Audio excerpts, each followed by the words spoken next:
तो आज हम लोग सीखेंगे 9th क्लास का मैथ्स और यह आपका चैप्टर 4 होगा मैथमेटिक्स का। तो जो लेसन 4 है,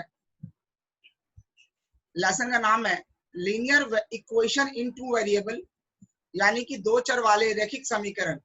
तो हम लोग इसे आज पूरा पढ़ेंगे और इसमें हम लोग सीखेंगे कि ग्राफ कैसे बनाते हैं, सेल्सियस से फारेनहाइट और फारेनहाइट से सेल्सियस कैसे कन्वर्ट करते हैं, इक्वेशन में से एबीसी कैसे निकालते हैं और कुछ वैल्यू निकालना भी सीखेंगे हम लोग।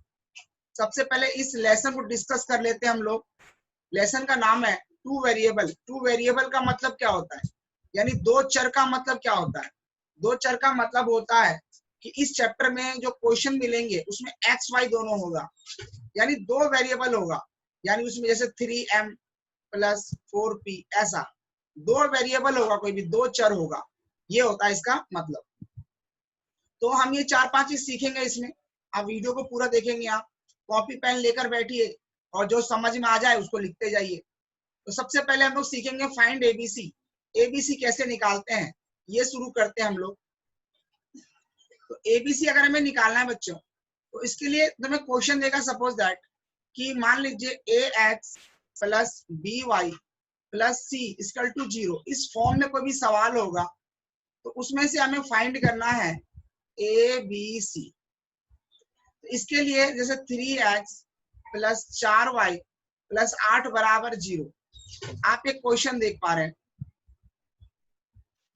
तो इस सवाल को देखकर आप अनुमान लगा सकते हैं कि x से पहले a था, हमारे पास x से पहले 3 है, इसका मतलब a हमारा 3 है। y से पहले b है, यानी y से पहले 4 है, तो b हमारा 4 है, और लास्ट में c हमारा क्या है, 8 है। तो हमने a b c तीनों ही पता लगाएंगे। और देखते हैं, हमारे पास क्वेश्चन है बच्चों, हमारे पास क्वेश्चन है बच्चों 2x plus 5y minus 6 equal to 0। तो इसमें हम देखेंगे तो a हमारे पास दिख रहा है 2 है, b हमारे पास बच्चों 5 है, और c हमारे पास बच्चों माइनस 6 है। और समझते हैं एक आध question, 1/2x plus 3y plus 6 equal to 0। तो a क्या है बच्चों हमारा, x से पहले पहले 1/2 है, तो 1/2 हमारे पास हो गया, और b हो गया हमारे पास 3, और c हो गया बच्चों हमारे पास 6। ये हमने एबीसी निकाल लिया। थोड़ा सा और लेवल देखें इसका, हाई करें इसी को हम लोग लेवल 2 पे ले चलते हैं। लेवल 2 पे क्या होगा बच्चों, आप जानते हैं ए एक्स बी वाई प्लस सी का फॉर्मेट होना चाहिए। तो इस फॉर्मेट में होना चाहिए, तो सवाल ऐसा दे देगा 2x 3y इक्वल टू 8। तो आप देखेंगे बच्चों कि ये दोनों फॉर्मेट मैच नहीं हो रहा। इधर बराबर में 0 है, हमारे पास तो नहीं है। इधर बराबर से पहले 3 नंबर है, हमारे पास तो 2 ही है। तो हम अपने सवाल को इसके ऐसा बनाना पड़ेगा। तो हम क्या करेंगे बच्चों, इस 8 को इधर लेकर आ जाएंगे, तो क्या बनेगा हमारे पास 2x 3y माइनस 8 बराबर 0। हाँ, अब मैच कर गया हमारा, देख सकते हैं आप, अब हो गया ना। a हो गया हमारे पास 2, x से पहले था, y से पहले वाला हमारे पास हो गया 3, और लास्ट वाला हो गया c इक्वल टू माइनस 8। समझ गए आप लोग। चलिए थोड़ा सा और बढ़ाते हैं हम लोग लेवल को। यहाँ लिखा है ax by plus c equal to 0 है। सवाल हमारे पास दिया है 2x प्लस 6 इक्वल टू 0। अब हम लोग मैच करके देखेंगे इस दोनों फॉर्मेट को। मैच करेंगे बच्चों तो हम पाएंगे इधर 0 0 तो मैच हो रहा है, इधर भी मैच हो रहा है, लेकिन ये क्या हुआ, ये तो मैच नहीं हो रहा है। तो इसका क्या मतलब हुआ, इसका मतलब हम यह समझ पा रहे हैं बच्चों कि नंबर तो सी होता है, खाली नंबर जिसके साथ कुछ भी नहीं होता, कांस्टेंट वैल्यू होती है। तो इसका मतलब कांस्टेंट वैल्यू दिया है। ओहो, इसका मतलब इसमें से y वाला टर्म गायब है, ये वाला नीचे दिया ही नहीं है। तो बच्चों हम क्या करेंगे, हम खुद से डमी नंबर ले लेंगे बीच में। कैसे, हम ऐसा लिखेंगे 2x 0y और प्लस c 6 इक्वल टू 0। अब आप देखेंगे बच्चों कि ये मैच हो गया। मैंने खुद से ये टर्म बना लिया बीच में अपने आप, क्योंकि मुझे जरूरत थी, मैंने बना लिया। अब देख सकते हैं आप, a मेरे पास 2 हो गया, बी मेरे पास 0 हो गया और सी मेरे पास क्या हो गया 6। समझ पा रहे हैं आप? चलिए और देखते हैं हम लोग, इसको दोबारा देखेंगे अगर समझ नहीं आएगा तो। ax by plus C equal to 0। सवाल है 3y प्लस 8 इक्वल टू 0। अब मैच करेंगे। अब आपको समझ में आ रहा होगा, ओ माय गॉड, y वाला तो दिया है, कांस्टेंट भी दिया है, x तो दिया ही नहीं है, फिर क्या करेंगे? वही हम अपने आप से मान लेंगे 0x, और क्या करेंगे? नहीं दोगे तो हम क्या करेंगे साहब, मान लेंगे। अब a हो गया हमारे पास 0, b हो गया हमारे पास 3 और c हो गया हमारे पास 8। कोई परेशानी नहीं होनी चाहिए शायद आपको। Pi x pi minus 3y plus 8 equal to 0। ए क्या हो गया बच्चों, x से पहले पाई है तो पाई हमारे पास a हो गया। b क्या हो गया बच्चों, पाई माइनस 3 और c क्या हो गया बच्चों हमारे पास 8। तो ये आई थिंक आप ABC निकालना मेरे ख्याल से समझ गए। अब इसमें आपको एक ही बात ध्यान रखना है कि आपको फॉर्मेट वो कैसा देगा। अगर मान लीजिए वो फॉर्मेट अलग देता है तो एक उदाहरण मैं आपको देकर दिखाना चाहता हूँ। जैसे मान लीजिए बच्चों में दो फॉर्मेट की बात करता हूँ। एक फॉर्मेट है यहाँ पे ax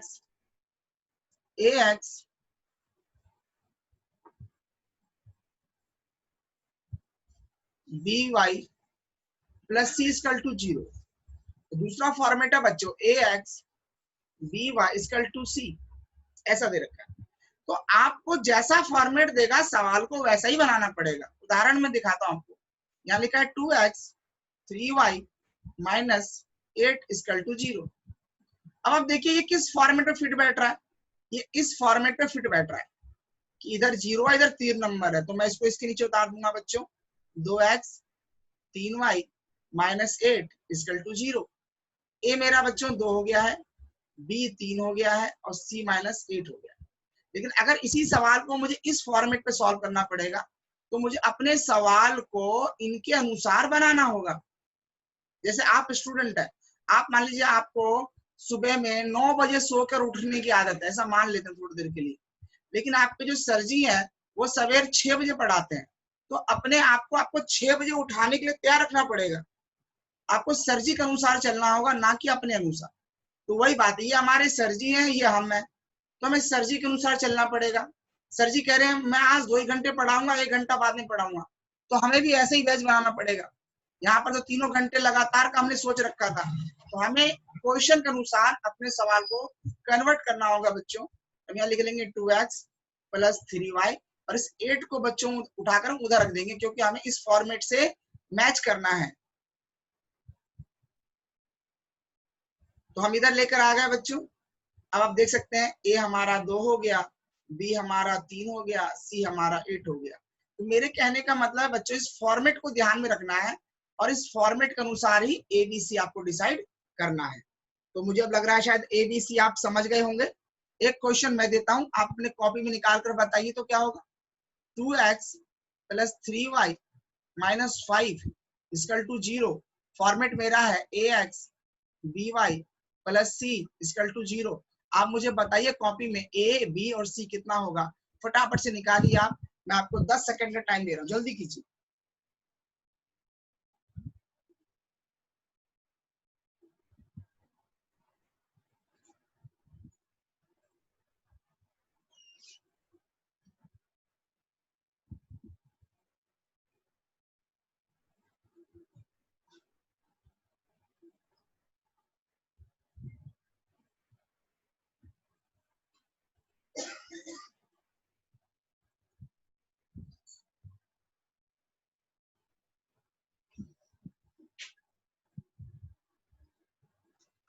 आपसे शायद बन गया होगा बच्चों।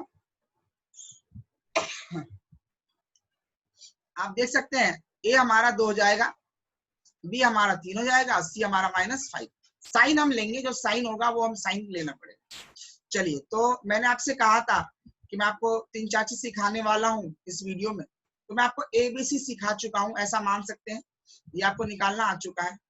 अब सीख लेते हैं बच्चों C से F बनाना और F से C बनाना। ये सब आपके लेसन 4 में है, 9th क्लास का वीडियो हम लोग अभी शूट कर रहे हैं।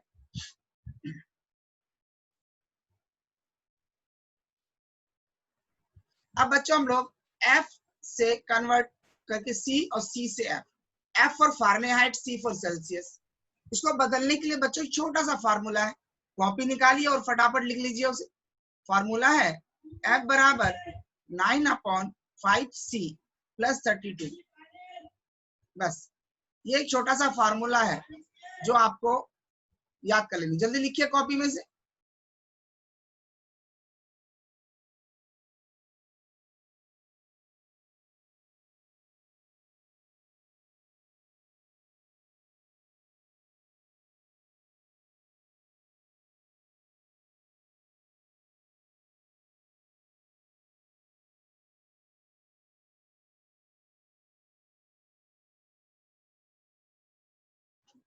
लिख लिया आपने? अब आपको दिखाता हूं मैं।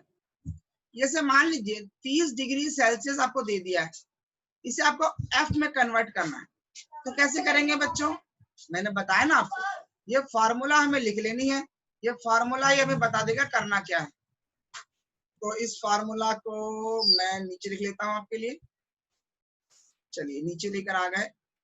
ये हमारा क्वेश्चन था, राइट।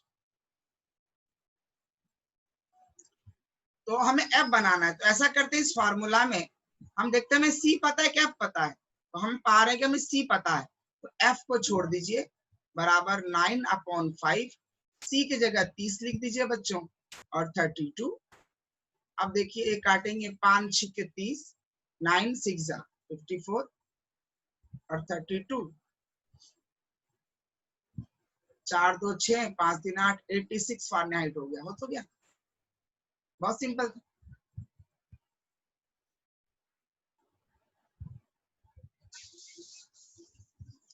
और देखिए हम लोग एक और क्वेश्चन लेते हैं बच्चों। हम लोग, हमारे पास मान लीजिए 35 डिग्री C है, हमें इसे F में बदलना है। कैसे बदलेंगे? बहुत सिंपल है बच्चों, आंसर करेंगे हम लोग।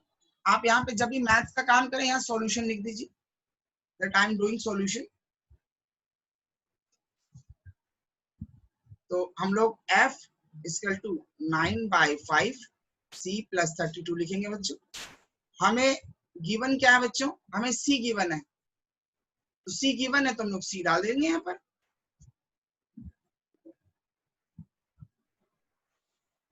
हमने सिर्फ इस फार्मूले में C की वैल्यू पुट करी है। 5 7 35, 9 7 63 प्लस 32। इन्हें जोड़ दो बच्चों, 3 2 5 6 3 9। ये हमारा F हो गया। बहुत आसान था ना।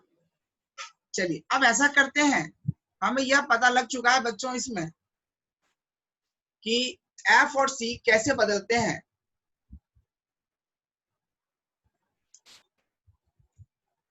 तो एक मिनट रुक जाइए।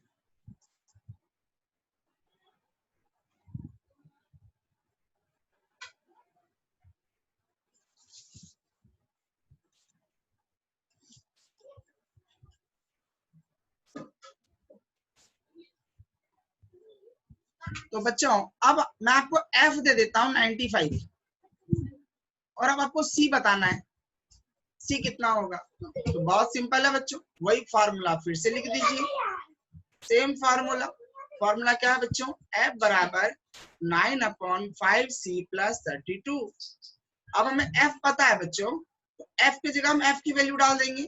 F की वैल्यू कितनी है बच्चों? 95। बाकी को वैसे का ऐसे ही उतार देंगे जैसा है। सबसे पहले 32 को उधर लेके जाएंगे हम लोग।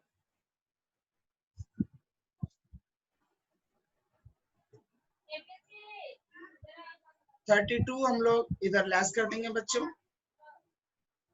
5 में से 2 जाएगा 3, 9 में से 3 जाएगा 6। यहाँ बचा 9/5C। आप जानते हैं बच्चों ये मल्टीप्लाई में है, इधर आएगा तो पलट जाएगा। 63 इधर आएगा, 5 9 हो जाएगा इधर वाला नंबर। 5/9 है, इधर आएगा तो पलट जाएगा। मल्टीप्लाई में है तो डिवाइड होने के लिए पलट जाएगा। अब इसे हम लोग काट देंगे।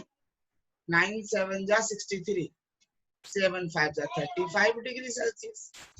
आप देख सकते हैं यही तो था पहले भी, 35 दिया था, आपने 95 बना दिया था, अब मैंने 95 दिया है और आप देख सकते हैं बच्चों कि हमारा आंसर 35 आ चुका है। इस तरीके से हम लोग F से C और C से F कन्वर्ट कर सकते हैं बच्चों। एक क्वेश्चन और देखते हैं फटाफट से, इसको आप समझ में अगर आ जाता है तो फिर आप इसको वीडियो को पीछे करके आप लिख सकते हैं ना।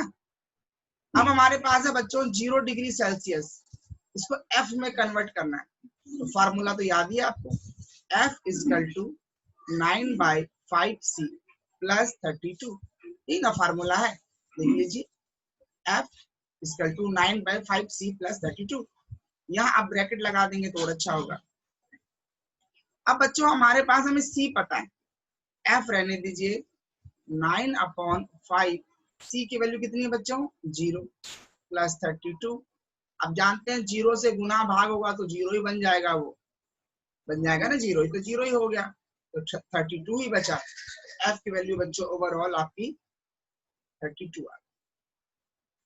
ठीक है, तो अब आप F और C कन्वर्ट करना सीख गए आई थिंक। एक क्वेश्चन आपको देता हूं, बनाकर दिखाइए तो फटाफट से। मैंने आपको C दे दिया है बच्चों 40 डिग्री, आप बता दीजिए F कितना होगा, फाइंड F। एक क्वेश्चन ये, और मैं दूसरा आपको दे देता हूं क्वेश्चन कि आपका F जो है वह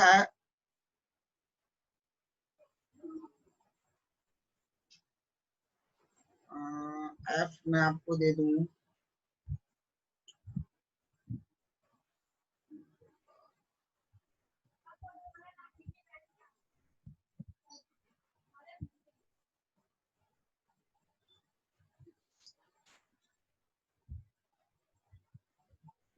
F49 है, नहीं सॉरी 49 नहीं होगा, ये होगा आपका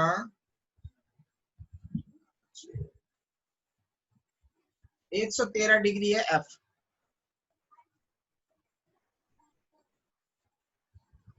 आपको बताना है कि C में कितना होगा। ये दो क्वेश्चन है, 1 मिनट का समय दिया आपको, फटाफट बनाकर दिखाइए, बनता है क्या आपको जल्दी।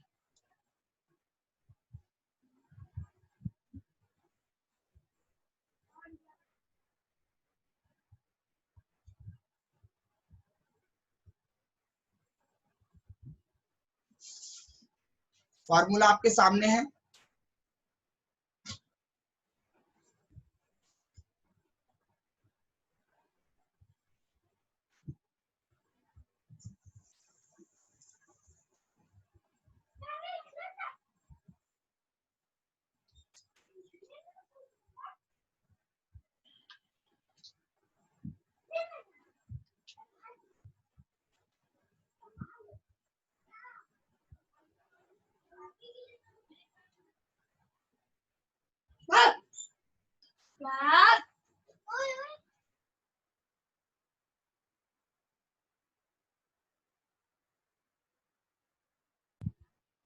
शायद बन गया होगा आप लोगों का, तो आंसर्स आप लोग कमेंट कर देना यार जो निकलेगा।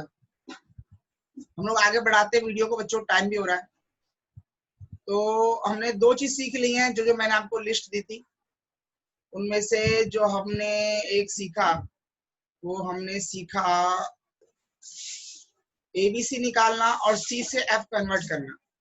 अब हम सीख लेते हैं बच्चों कुछ वैल्यू फाइंड आउट करना। वैल्यू कैसे फाइंड आउट करते हैं, तो चलिए हम लोग इस पर चलेंगे बच्चों।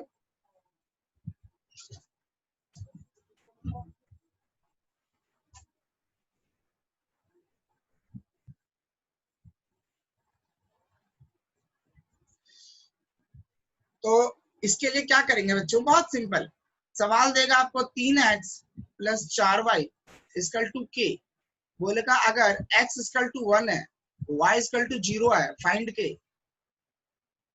अब बहुत सिंपल सवाल है, देख सकते हैं आप, x की जगह 1 पुट कर दीजिए आप मल्टीप्लाई में, इनके बीच में मल्टीप्लाई का रिश्ता है, दिखता नहीं पर होता है, और y के साथ 0 लगा देंगे बराबर k, यहाँ हो गया आपको 0, यहाँ हो गया आपको 3, आंसर 3 आ गया बच्चों हमारा। नहीं था आसान। चलिए एक क्वेश्चन और करते हैं। इफ यदि x इक्वल टू 3,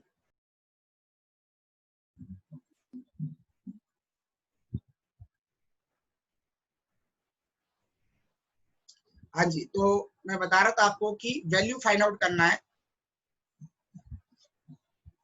वैल्यू। तो if x equal to 3, y equal to -1, find m। सवाल यह है बच्चों 2x minus 3y, 2x minus 3y equal to m।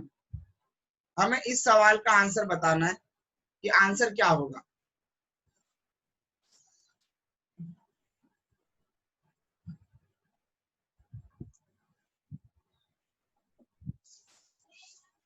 If x equal to 3, y equal to -1 बच्चों, तो हमें m की वैल्यू बतानी है। तो बहुत सिंपल सवाल है।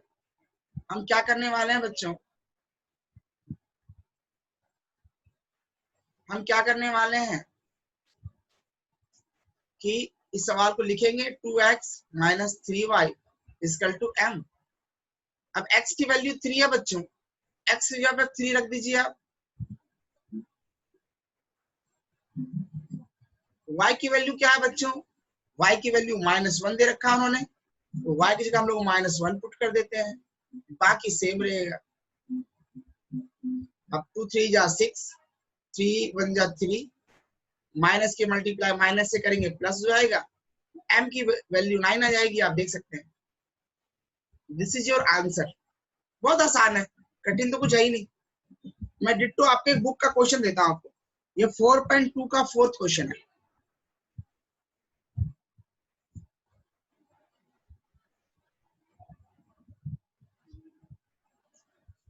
क्वेश्चन है बच्चों, x इक्वल टू 2 है, y इक्वल टू 1 है, find k। 2x 3y equal to k, ये आपके बुक का क्वेश्चन है। देखिए निकलता है आपसे। 30 seconds you have only, find the value।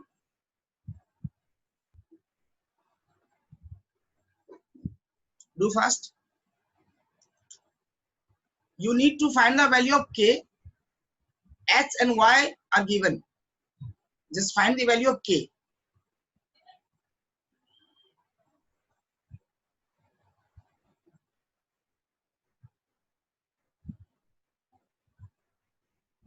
You have 10 seconds left।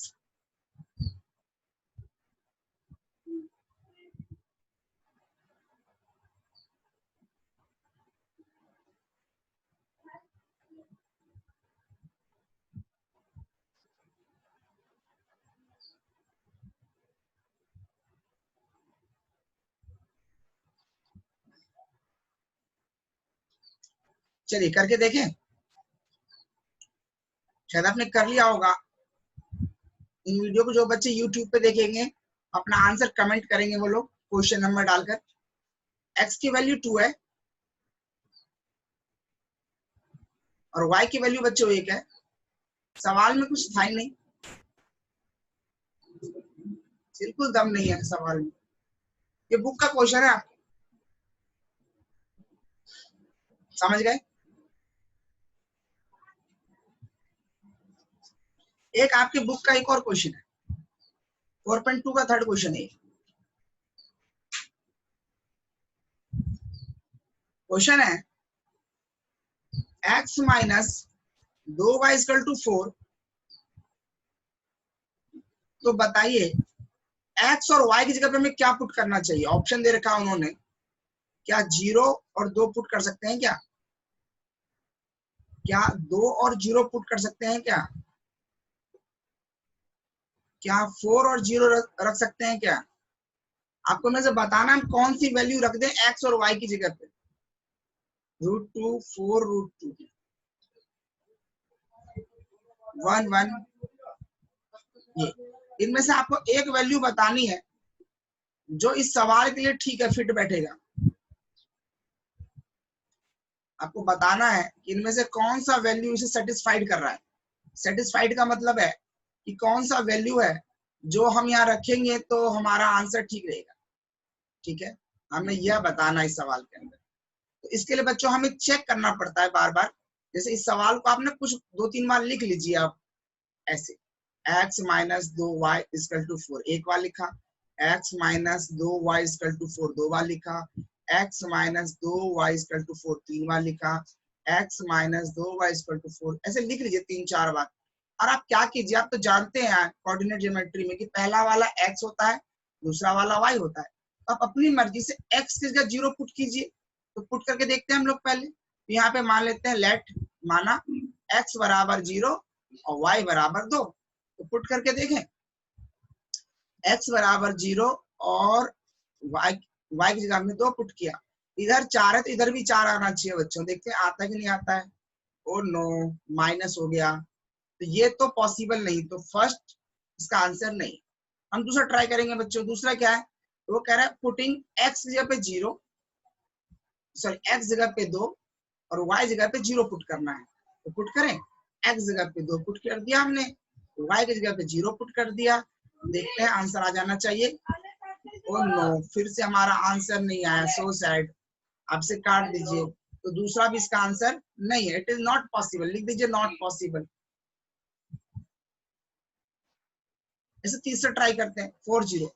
यहाँ पुट किया हमने x जगह पे 4 और y जगह हमने 0 पुट कर दिया। और ये 4 माइनस 0 2 से गुना करेंगे बच्चों, तो 4 इक्वल टू 4। वाओ, आंसर आ चुका हमारा। तो 3 इज करेक्ट आंसर। आपके मन में होगा सर ये रूट वाला भी क्यों नहीं सॉल्व कर देते हैं आप। तो रूट वाला कर लेते हैं। इसमें क्या है, x की वैल्यू बच्चों √2 है और y की वैल्यू 4√2 है। हमें लाना 4 है बच्चों। √2 रहने दीजिए, रूट की बाहर गुना होती है, तो 8√2 हो जाएगा ये इक्वल टू 4। आप देख सकते हैं बच्चों कि यहाँ पर इस रूट के बाहर कुछ भी एक नंबर डाल लीजिए आप 1। अब 8√2 में से 1√2 घटाएंगे तो 8 में से जाएगा, तो 7√2 बचेगा। और हमेशा ग्रेटर का साइन आता है जो बड़ा होता है, वो ये बराबर नहीं, आप देख सकते हैं। तो हमारा आंसर बेसिकली 3 है। देखा आपने, इसे हम कहेंगे चेक करना है ना। इस जो हमने सीखा से क्या बोलेंगे, चेक करना। ये आपके बुक का क्वेश्चन है डिट्टो। तो बच्चों हमने सीख लिया है क्या क्या, जो मैंने आपको लिस्ट दी थी ऑलमोस्ट, उस लिस्ट में से हमने वैल्यू निकालना सीख लिया है। अब बच गया आपका ग्राफ। लेकिन ग्राफ से पहले एक चीज और बच गया है जो मैं आपको बताना चाहूंगा। ये 9th में भी है और 10th में भी आपके बेसिक्स में काम आ जाएगा थोड़ा सा। तो अब ग्राफ ही बच गया आपका, और शायद वीडियो काफी बड़ी हो गई है, तो आई थिंक ग्राफ के लिए आपको दूसरा वीडियो देखना पड़ सकता है। लेट्स सी, देखते हैं। तो मैं आपको बताना चाह रहा हूं बच्चों कि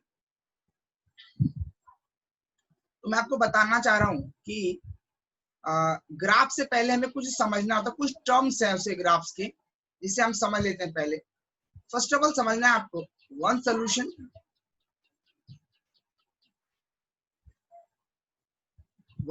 समझना है आपको वन सोल्यूशन। और आपको समझना है मैनी सोल्यूशन और नो सोल्यूशन। वन सोल्यूशन को बच्चों यूनिक सोल्यूशन भी बोलते हैं। इन वर्ड्स के मतलब समझने होंगे आप। कुछ तो आप अंदाजा लगा पा रहे होंगे। नो सोल्यूशन का मतलब है कि उसका आंसर ही नहीं है, और मेनी सोल्यूशन का मतलब है भैया आंसर ही आंसर है, ढेर सारा आंसर है। और वन सोल्यूशन का मतलब है ओ एक ही सोल्यूशन है, यानी यूनिक है, उसके अलावा कोई दूसरा हो ही नहीं सकता, सबसे बेस्ट है, अच्छा है। तो ये 3 वर्ड के मतलब है। तो अब मैं आपको एक छोटा सा उदाहरण बताता हूँ। जैसे मान लीजिए हमें पानी बनाना है, वाटर बनाना है, तो आप जानते हैं हाइड्रोजन में ऑक्सीजन मिलाते हैं, H2 होता है। तो ये हमारे पास एक विकल्प है पानी बनाने का। अगर आपको लगता है सिर्फ एक यही विकल्प है तो ये यूनिक सोल्यूशन होगा कि भैया एक ही ऑप्शन है, दूसरा ऑप्शन है ही नहीं। तो मैंने साइंस के टर्म में छोटा सा उदाहरण दिया कि एक ही यही सोल्यूशन है। जैसे आप अभी क्लासेस ले रहे हैं, MIT चैनल का नाम है MIT classes bye Ashutosh sir. या आप YouTube में सर्च करते हैं तो मेरा वीडियो आ जाएगा। अब अगर आपको सिर्फ इसी चैनल की पढ़ाई समझ में आ रही है तो ये क्या हुआ, मेरे पास यूनिक है, मतलब ये मेरे पास एक ही चैनल की पढ़ाई ये समझ में आती है।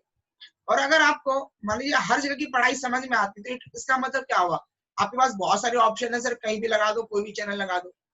और एक ऑप्शन है कि भैया मुझे कहीं समझ ही नहीं आता, नो सोल्यूशन। ये मैंने एक सिंपल टर्म में आपको बताने की कोशिश की, इन वर्ड्स के मतलब क्या है। अब मैं आपको मैथमेटिकल टर्म में बताता हूँ कि इसका करना क्या है यहाँ पर। तो जैसे आपको पेपर में बच्चों एक सवाल देगा x + 2y = 3 और आपसे पूछेगा कि चेक करो whether it has one solution, no solution और मेनी सोल्यूशन। आपसे पूछेगा वो कि बताइए इसका हिंदी में बोलेंगे बच्चों एक हल या अद्वितीय हल। अद्वितीय हल, मैनी का मतलब कई हल और नो का मतलब कोई हल नहीं, कोई हल नहीं।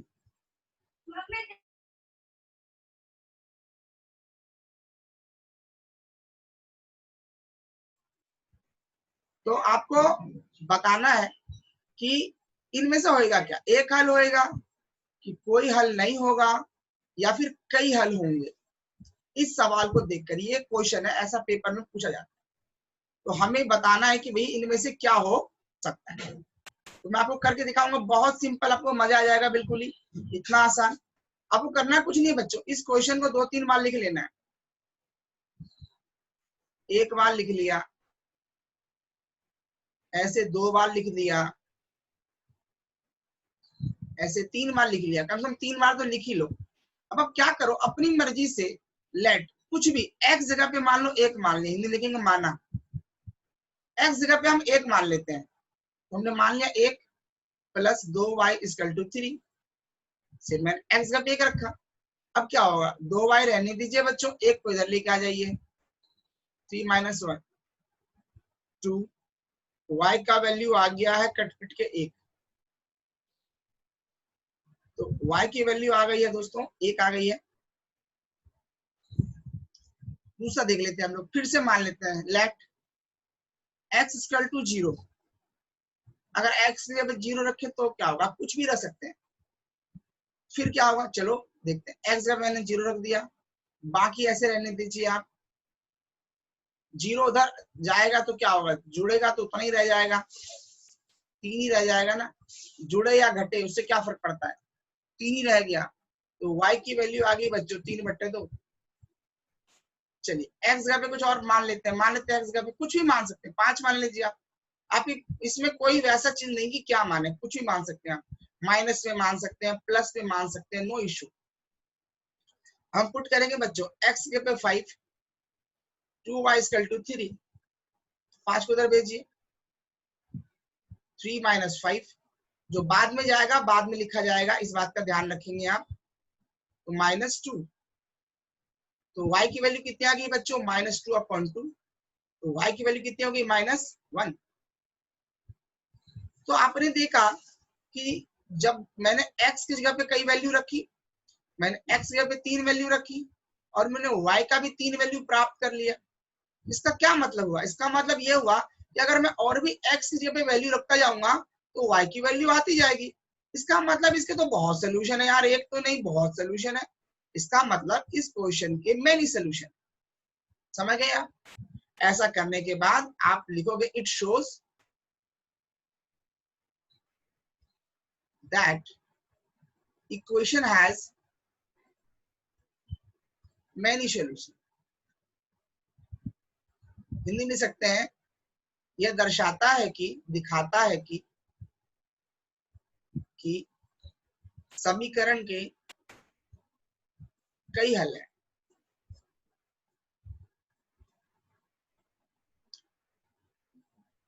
तो इतना ही, ऐसे ही करना है बस, कोई भी सवाल मिल जाए आपको। एक और देख ले हम लोग फटाफट, छोटा सा, x = 2y, हमें बताना है इसका 1 हल है कि मेनी सोल्यूशन क्या है।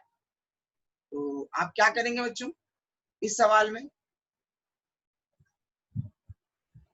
इसके लिए इसको 2-3 बार लिख लीजिए, इसका हमें चेक करके बताना है कि इसका 1 सोल्यूशन है कि नो सोल्यूशन है कि मेनी सोल्यूशन है। एक हल है, अनेक हल है, या कोई हल नहीं है, ये तुम्हें बताना है। इसको 2-3 बार लिख लीजिए ना, एक बार, 2 बार और 3 बार। आप चाहें तो एक बॉक्स बना सकते हैं इसके लिए बच्चों।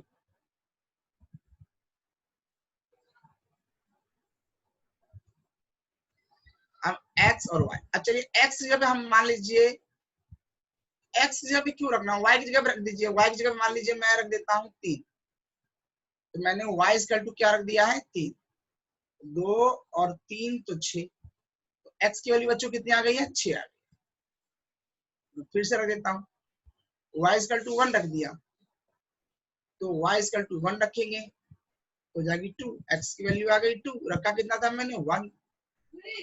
फिर से y की जगह रख देते हैं मान लीजिए 4, y की जगह रखा मैंने 4, x की वैल्यू आ गई 8। आप देख सकते हैं मैंने सोल्यूशन इस तरीके से। तो आपको समझ में आ रहा होगा जो जो मैंने बताया यहाँ पर। तो आप जो है जितने सवाल मैंने अभी कराए हैं, इनको आप दोबारा एक बारी कॉपी में करके देखने की कोशिश करेंगे, और मुझे लगता है बन भी जाएगा आपसे, उतना दिक्कत आपको शायद ये नहीं करेगा। तो आप क्या करेंगे, आप जो ग्राफ के लिए मैं नेक्स्ट वीडियो अपलोड करूंगा आपके लिए, तो अगर आपको ये समझ में आया तो आप कमेंट कीजिए यूट्यूब वाले चैनल में कि सर आप दूसरा वीडियो डालिए ग्राफ वाला, समझ में आया है तो, और नहीं समझ में आया है तो सेकंड पार्ट में अपलोड नहीं करूंगा इसका। तो इस वीडियो में फिलहाल इतना ही था। अभी ग्राफ रह गया है, तो नेक्स्ट में मैं आपको ग्राफ बता दूंगा, तो लेसन 4 आपका पूरा हो जाएगा, और साथ ही साथ मैं आपको आपके चैप्टर के भी क्वेश्चंस दिखा दूंगा, जिससे आपको समझने में आसानी होगी। यही नहीं, अगर आप अभी भी अपने बुक के क्वेश्चंस करेंगे, अगर आपको समझ में आया है तो आप कर पाएंगे। तो अगर आपको समझ में आया है तो आप इस चैनल को सब्सक्राइब कर लीजिए, MIT classes by Ashutosh sir, इसको सब्सक्राइब कीजिए, और जो फ्रेंड्स को मैथ से डर लगता है उन बच्चों को ये शेयर कीजिए, ताकि उन्हें लगे कि मैथ कठिन है ही नहीं, बिल्कुल भी बहुत ईजी है, बस जरूरत है इसे समझने की। और अगर आपको भी समझने में कुछ परेशानी हो रही है, उसको आप दोबारा एक बार देख लीजिए, निस्संदेह रूप से आपको समझ में आ जाएगा। मैथमेटिक्स है बच्चों, इसको समय चाहिए, इट नीड्स टाइम। अगर आप समय देंगे तो मैथमेटिक्स आपको अपनी वैल्यू देगा। तो मैथ्स को समझने के लिए टाइम चाहिए। इसको आप देखिए दोबारा वीडियो को, और आपको समझ में आएगा।